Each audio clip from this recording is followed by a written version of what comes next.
엄숙한 장례식장에서도 노래를 부르는 종교가 있습니다. 어디입니까? 기독교입니다.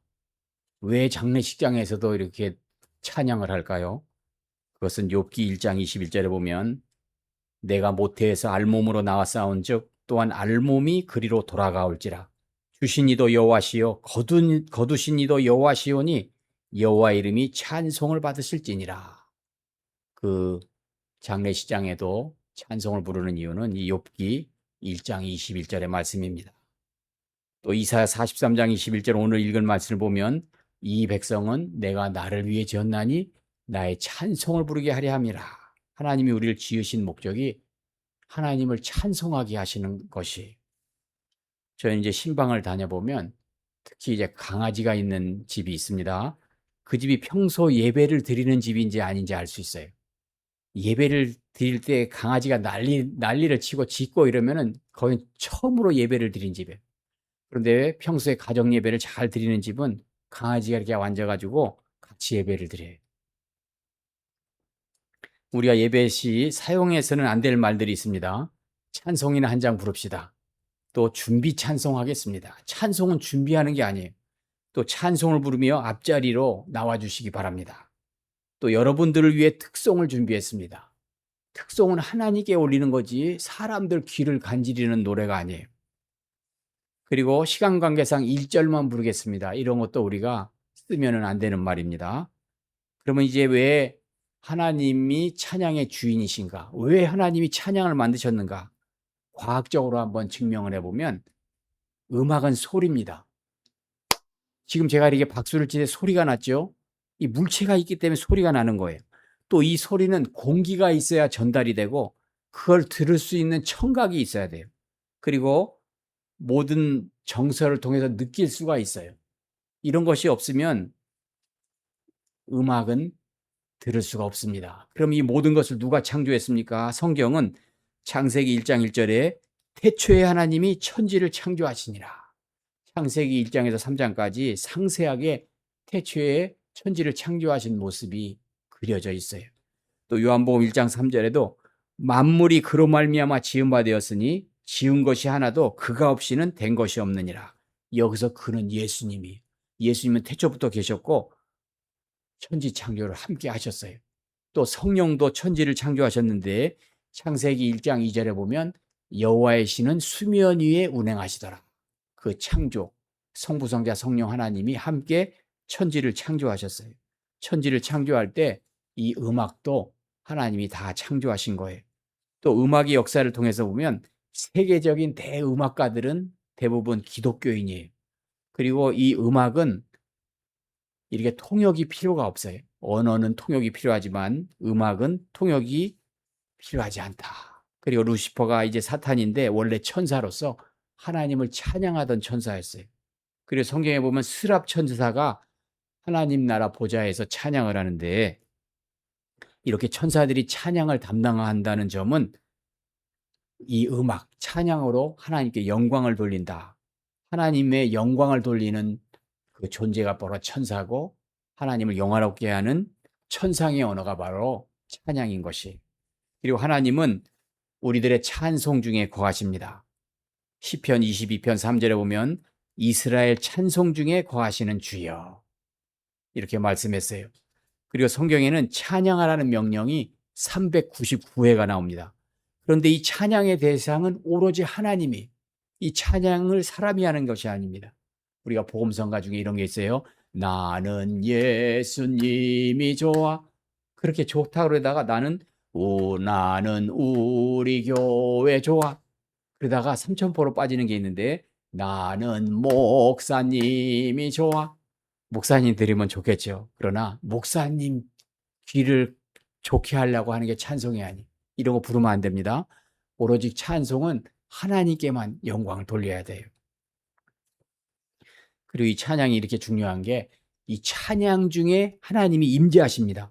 출애굽기 19장에 보면은 모세가 시내산에 그 십계명을 받으러 갔을 때 우레와 번개, 나팔 소리, 누가 나팔을 부르겠어요? 천사들의 나팔 소리와 함께 하나님이 임재하시고 십계명을 주셨어요. 또 솔로몬이 성전을 완성하고 하나님께 봉헌할 때에 역대하 5장에 보면 노래하는 레위 사람들이 이 악기, 수금, 또 현악기, 관악기 이런 걸 부르면서 나팔 부는 제사장만 120명입니다. 이 120명이 이 함께 찬양을 할 때에 하나님의 영광이 그 전에 가득했다. 하나님의 영광이 가득했다는 걸 알 수가 있어요. 찬양 속에 하나님이 임재하시는 거예요. 또 예수님이 탄생하실 때 수많은 천군 천사의 찬양과 함께 임재하셨어요. 누가복음 2장 10절에서 14절에 보면 지극히 높은 곳에서는 하나님께 영광이요 땅에서는 기뻐하심을 입은 사람들 중에 평화로다. 우리가 예수님이 다시 오실 날은 알지 못하지만 예수님이 다시 오실 때 분명한 것은 천사들의 찬양 속에 다시 오신다 하는 거예요. 그리고 하나님은 이 찬양 중에 능력과 기적을 행하십니다. 하나님 모세에게 말씀합니다. 또 너희 땅에서 너희가 자기를 압박하는 대적을 치러 나갈 때는 나팔을 울려 불지니 그리하면 너희 하나님 여호와가 너희를 기억하고 너희를 대적에게서 구원하리라. 민수기 10장 9절이에요. 이 전쟁할 때 나팔을 부는 거는 6.25 때 중공군들이 막 꽹과리를 치고 나팔을 불고 이런 게 아니에요. 하나님이 백성에게 시켜서 그 나팔 소리가 결국 찬양이 하나님께 찬양을 드리는 거예요. 여리고성을 함락할 때도 여호수아 6장에 나오는데 제7일에는 그 성을 7바퀴를 돌아요. 그러면 나팔을 불며 외칩니다. 여호와께서 이 성을 주셨다. 이렇게 외치면서 찬양할 때 여리고성이 무너졌어요. 또 기드온이 300용사를 가지고 미디안의 군사 13만 5천 명과 싸울 때도 나팔을 불고 그리고 항아리를 깨고 이랬을 때 큰 승리를 주셨어요. 나팔을 분다는 의미가 바로 하나님을 찬양하는 의미가 있어요. 그리고 사무엘상 16장에 보면 이 사울왕에는 악신이 들어갔어요. 왜 악신이 들어갔을까요?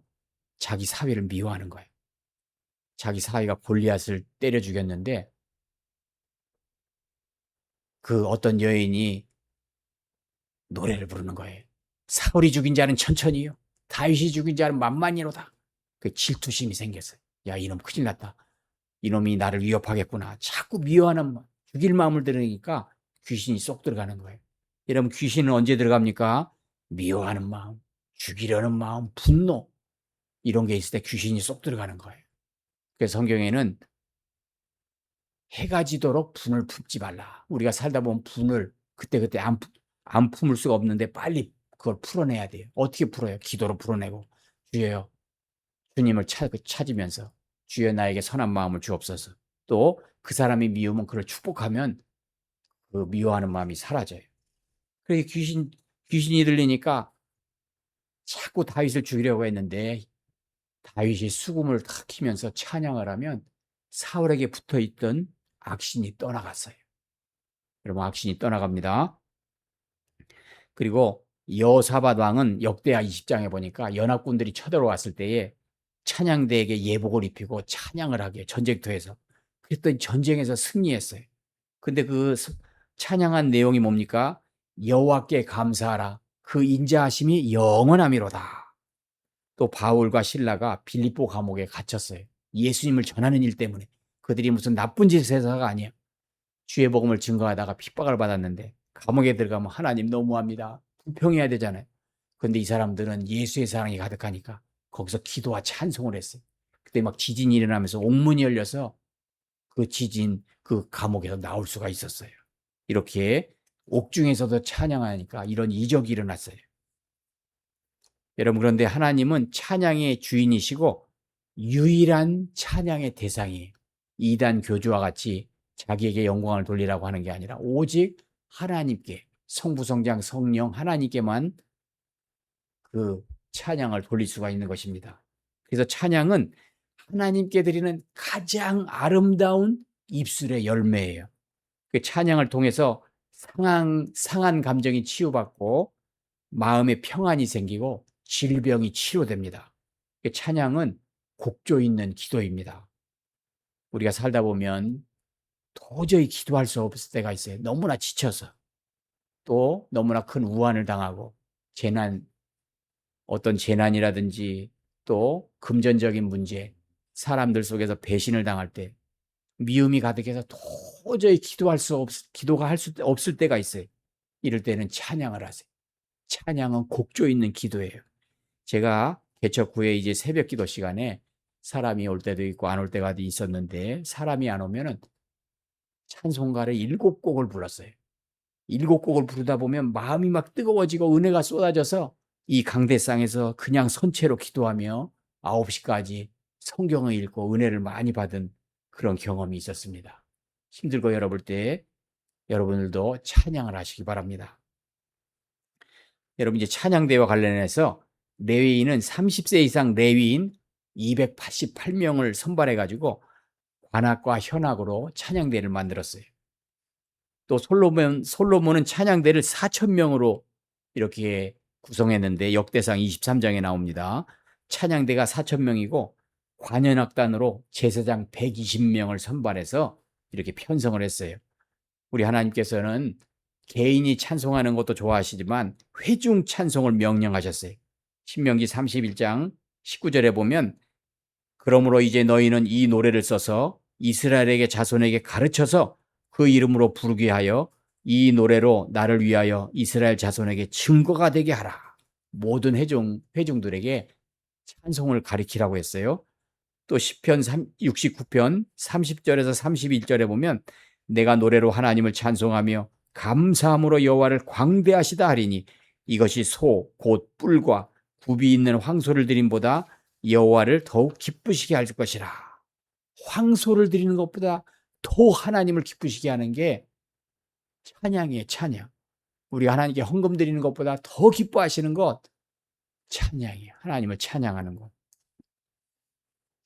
예수님은 성만찬 후에 이제 제자들과 길을 가셨는데, 감람산으로 가셨는데, 마태복음 26장 30절에 보면, 이에 저희가 찬미하고 감람산으로 나아가니라.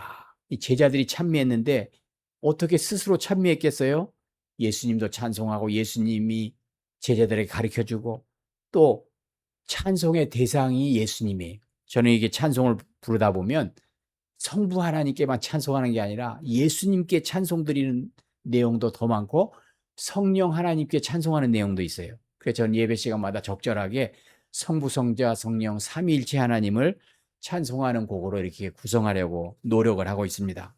그럼 초대교회 때는 어떻게 예배드렸을까요? 고린도전서 14장 26절에 보면, 형제들아 어찌할꼬 너희가 모일 때 각각 찬송시도 있었으며 가르치는 말씀도 있으며 찬송과 설교 이런 게 있었죠. 계시도 있고 방언도 있고 통역함도 있나니. 그러니까 초대교회 때는 이 방언하고 통역하는 이런 일도 있었어요.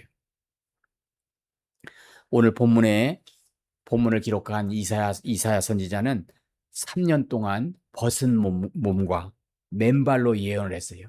자기 몸으로 상징 예언을 했어요. 이사야는 이 백성들이 우상 숭배와 모든 죄악에서 돌아오라고 이렇게 예언 활동했는데, 너희가 돌아오지 않으면 이렇게 수치를 당한다. 이런 상징적인 몸으로 예언했는데 백성들이 돌아오질 않았죠. 그리고 오늘 읽은 24장, 이사야 43장에 보면 그런 말씀 중에서도 회복을 말씀해요. 이 이사야가 두려워 말라. 내가 너를 구속하였고 너를 지명하여 불렀나니 너는 내 것이라. 물 가운데 강을 건널 때에 불 가운데 건너갈 때에도 다 지키신다고 말씀해요. 왜? 나는 너의 구원자이니까. 그래서 18절과 19절에 보면, 이전 일을 기억하지 말라. 새 일을 행하리라. 새 일을 행하리라는 말씀인데 이게 무슨 말씀이에요? 광야에 길을 내고 사막에 강을 내서 내 백성 내가 택한 자에게 마시게 할 것이라. 이 새 일을 행하는 게 새마을 운동하는 게 아니에요. 이 생명수를 먹게 해서 모든 사람이 살아나게 한다. 이 말씀은 예수님을 보내서, 그 예수님이 생수거든요. 구약은 예수 그리스도의 예표요, 그림자예요. 반석, 생수 이런 게 다 상징하는 게 예수 그리스도예요. 우리가 이제 광야 생활할 때 반석에서 생수를 주신 사건이 나옵니다. 출애굽기 17장에도 나오고 민수기 20장에도 나오는데 동일한 사건이 아니에요. 처음에 출애굽기 17장은 홍해를 건너서 출애굽해서 이제 시내산에 가기 전 르비딤에서 물이 없어요. 물이 없고 이렇게 마실 것이 없으니까 백성들이 하나님을 원망합니다. 원망하고 하나님을 시험했다고 그랬어요. 그랬을 때 하나님이 모세에게 저 반석을 쳐라. 그러면 생선을 주겠다 그랬어요. 이게 르비딤에서 처음에 최초의 반석을 친 이야기고, 민수기 20장은 이때가 아니라 이제 가나안 땅에 들어가기 전 그 신광야 가데스에서 있었던 일이에요. 이때 이제 거의 막 40년 다 갔는데 거기서 물이 없으니까 원망했어요. 여기서 우리가 뭘 알 수 있습니까? 광야 생활 40년이 지났는데 백성들은 하나도 변하지 않았어요. 그때 하나님이 만나 메추라기를 주시고 광야에 반석에서 물을 주시고 홍해를 육지같이 건넜는데 그건 다 잊어버리고 구름 기둥과 불 기둥으로 날마다 하나님이 인도하는 임재를 경험하는데도 잊어버려요. 늘 원망이에요. 근데 세상의 눈으로 보는 거예요. 그들 노예였잖아요. 노예를 구원해서 해방시켜서 축복의 땅으로 가는 과정이, 그 얼마나 축복의 길인데 그건 다 잊어버리고 늘 세상의 눈으로 보니까 원망과 불평하는 거예요. 우리가 예수 믿어도 40년, 50년 예수 믿어도 성품이 변하지 않고 늘 불평과 원망한다면 광야에 있었던 백성의 모습이에요. 그 원망하다가 그들은 가나안 땅에 들어가지 못했어요. 출애굽한 성인 남성 20세 이상으로 가나안 땅에 들어간 것은 여호수아와 갈렙뿐이에요. 재밌는 것은 이 모세도 이 반석을 치는 일 때문에 가나안 땅에 들어가지 못했어요. 자, 다시 말씀드립니다. 출애굽기 17장은 이제 초기에 르비딤에서 반석을 치라고 명하신 것이고, 이제 가나안 땅에 이제 근접했을 때 또 물이 없어서 백성들이 원망하고, 그때도 다시 우리가 애굽으로 돌아가자 막 하나님을 원망하는 거예요. 그랬을 때 이 모세가 기도했을 때 하나님이 이제 그러면 그 반석을 향해서 명령하라 그런 거예요. 명령. 근데 여러분 기억하세요. 모세는 화딱지가 났어요. 막 40년 가까이 늘 불평하고 원망하고 이 백성들 잘 참았는데 마지막 참지를 못해서 욱하는 마음에 우리가 너희를 위해 물을 내랴 그러면서 반석을 지팡이로 탁탁 2번을 쳐버렸어요. 여기서 생수가 나오긴 나왔지만 하나님께서 너는 나의 거룩함을 백성에게 나타내지 못했다. 그 일로 이 모세는 가나안 땅에 들어가지 못해요. 아무리 기도해도 못 들어갔어요. 그럼 르비딤에 있을 때는 거기를 치라고 그랬죠. 그런데 가데스 신광야에서 뭐예요? 명령하라고 그랬어요. 명령하면 되는데 하나님 말씀대로 하지 않고 주님이 물을 주는데 마치 자기가 물을 주는 양 착각을 한 거예요.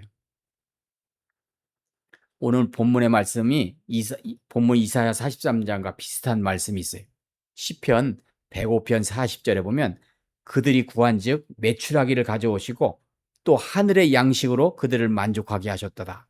반석을 여신즉 물이 흘러나와 마른 땅에 강같이 흘렀으니 그의 백성이 즐겁게 나오게 하시며 그를 택한 자는 노래하며 나오게 하셨다. 아버지의 사랑이 흘러넘쳐서 성령이 충만한 사람은 이렇게 고백해요. 백성들은 거기서 하찮은 음식이다. 영어 성경에 보면 miserable food, 비참한, miserable은 비참한, 불행한 이런 뜻이 아니에요. 그렇게 하나님이 주신 걸 원망하지만 성령의 사람은, 하나님의 사람은 아니다. 하늘의 양식이다. 그리고 반석을 여신즉 물이 흘러나와서 마셨는데 모든 백성이 즐겁게 여기고 그의 택한 자는 노래하게 하셨다. 누가 노래해요? 늘 세상의 눈으로 바라보는 사람은 불평과 원망만 가득해. 그런데 하늘 양식과 생수를 먹은 사람은 정말 이 마음속에 하나님의 사랑이 가득한 사람은 노래하는 거예요. 늘 불평하고 원망하는 사람은 노래할 수 없고 감사가 없어요. 그리고 그 광야 생활은 비참한 운명이 아니에요. 축복의 땅이에요. 신명기 8장 4절에 보면 이 40년 동안에 내 의복이 헤어지지 아니하였고 내 발이 부르지 아니하였느니라. 저는 이 말씀이 너무나 은혜가 돼요. 제가 군대 생활할 때 행군하고 그러면은 발바닥에 막 자두만한 물집이 서너 개씩 이렇게 생겨서 또 사타구니에 막 쓸려가지고 물집이 생겨서 나중에 이제 100km 행군하고 그러면 이게 걷지도 못해요. 그래서 군인들이 훈련하면 밤에 부대로 이렇게 귀대하게 돼 있어요. 왜냐하면 낮에 대낮에 보면은 사람들이 보면 '야 저거 저런 군인을 가지고 무슨 전쟁을 할 수 있겠어?' 그럴 거 아니에요. 그렇게 훈련이 힘들어요. 그래서 제가 가만히 생각해 보니까 마지막에 밤에 이렇게 귀대하게 이렇게 하더라고요. 잠깐 훈련을 해도 그런 물집이 잡히는데 그 40년 동안에 발이 부르지 아니었어. 하나님이 그 가장 축복한 시간이에요. 그리고 홍해를 육지같이 건넜죠. 그리고 날마다 불기둥으로 구름기둥으로 인도해요. 회막을 세웠을 때는 그 불기둥이 그 위에 있어요. 하나님의 임재를 봅니다. 또 낮에는 구름기둥이 그 회막 위에 있기 때문에 온 백성이 봐요. 하나님의 임재를 잊어버리는 게 아니에요. 가장 은혜의 시간, 하나님이 가장 임재가 넘치는 시간에 그렇게 불평하고 있어요. 여러분 이걸 잊지 마셔야 돼요. 저는 최근에 올해 나온 그 세계 각국의 행복 지수를 보니까 우리나라가 57인가 이렇더라고요. 그런데 가만히 보니까 거기에 G7, 뭐 미국이나 프랑스, 영국, 독일 이런 데는 10위에도 끼지를 못했어요. 제가 그래서 생각해 봅니다. 우리나라도 뭐 이제 5대 강국에 들어간다, 선진국이다 그러면서 왜 행복지수 행복하지가 않아요, 백성들이. 그 강대국이라고 하는 미국도 왜 10위권에 들지 못합니까? 물질이나 이런 뭐 나라의 힘이 세다고 사람들이 행복한 게 아니에요. 행복한 마음을 느끼는 거는 정말 감사한 사람, 그 속에 주님의 사랑이 넘치는 사람이 행복할 수가 있는 거예요. 그래서 분명한 것은 감사와 찬양을 할 수 있는 사람은 아무나 할 수 없어요. 우리가 교회 다녀도 힘들 때 노래가 나오는 사람, 평소에 하나님의 사랑, 예수 그리스도의 그 생명샘이 흘러넘치는 사람이 어려움을 당해도 기도하고 어려움을 당해도 감사하고 어려움을 당할 때도 찬송하는 것이지, 우리 일반 사람들은 하나님의 은혜를 모르면 이스라엘 백성처럼 원망하고 불평할 수밖에 없어요. 고린도전서 10장 2절에서 4절에 보면 모세에게 속하여 다 구름과 바다에서 세례를 받고 다 같은 신령한 식물을 먹으며 다 같은 신령한 음료를 마셨으니 이는 저희를 따르는 신령한 반석으로 마셨음에 그 반석은 곧 그리스도시라. 사도 바울, 이 사도 바울 성령이 충만하고 처음에는 사울일 때 예수 믿는 사람을 잡아 죽이던 사람인데 그 예수님을 제대로 만나니까 눈이 바뀌는 거예요. 아, 그 반석의 생수는 신령한 음료인데 그게 바로 예수 그리스도다. 그리고 그때 만나와 메추라기 그 백성들은 하찮은 음식이다 그랬는데 아니다. 그거는 하늘의 양식 신령한 식물이다.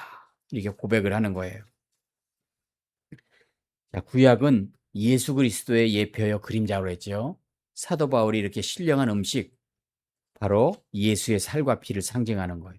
생수 대신 예수, 그리스도의 피, 생수 대신 예수님을 마시고 예수님의 몸과 피를 마신 자, 그 성만찬을 통해 예수님의 십자가 대속의 은총을 믿는 사람이 찬양하는 거예요.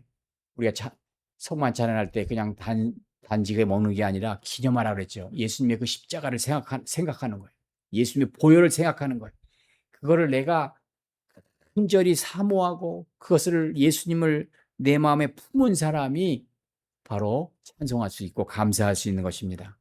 여러분 기분 좋을 때는 예수 안 믿는 사람도 흥얼흥얼 노래가 나와요. 그러나 믿음의 사람은 비참한 현실 속에서도 찬양합니다.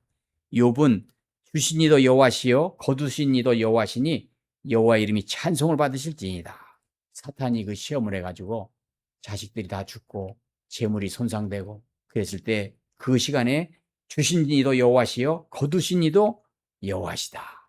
여호와 이름이 찬송을 받으실지니이다. 그래서 이게 우리가 장례식장에서도 찬송하는 이유인 거예요. 고인을 천국으로 환송하며 하나님께 맡기는 거예요. 찬송하며.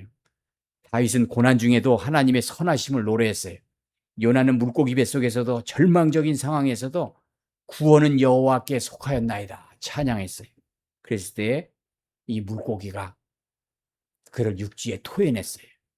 바울과 실라는 옥중에 갇혀 있는데도 기도와 찬송을 했더니 옥문이 열렸습니다. 오늘의 본문 이사야 43장에 보면 이렇게 너를 사랑하고 구원했는데 너는 나를 찾지 아니하였고 배반하였다고 말합니다. 우리의 하나님은 이사야 선지자를 통해서 내가 새 일을 행한다. 새 일을 행한다. 그것을 나타내리라. 그래서 광야에 물을 내고 사막에 강들을 내어 내 백성 내가 택한 자에게 마시게 하실 것임이라. 다시 말씀드리지만 이제 예수 그리스도를 보내주셔서 그 생수 되신 예수님 그분을 모실 때에 이렇게 새 노래로 노래하고 구원의 길을 열어주신다고 그랬어요. 그래서 43장 21절 이 백성은 내가 나를 위해 지었나니 나의 찬송을 부르게 하려 함이라. 이 말씀을 하시고 그러나 너희는 나를 부르지 아니하고 찾지 아니했다. 나를 오히려 괴롭게 했다고 그러는 거예요. 이 시대에 예수님의 사랑을 깨닫고 아버지의 사랑이 그 가슴 깊이 새겨진 사람이 참된 찬양을 할 수가 있는 거예요. 하나님은 우리를 찬양받으시기에 만드셨어요. 황소를 드리는 것보다 우리의 찬양을 더 기뻐하신다고 그랬어요. 우리는 즐거울 때나 괴로울 때나 어떤 상황에서도 찬양해야 되겠습니다. 그래서 이 백성은 내가 나를 위해 지었나니 나의 찬송을 부르게 하려 함이라. 이사야 43장 21절 이 말씀을 잊지 마시고 늘 언제나 어떤 상황에서도 찬양하고 감사하는 저와 여러분 되시기를 주님의 이름으로 축복합니다. 기도하겠습니다.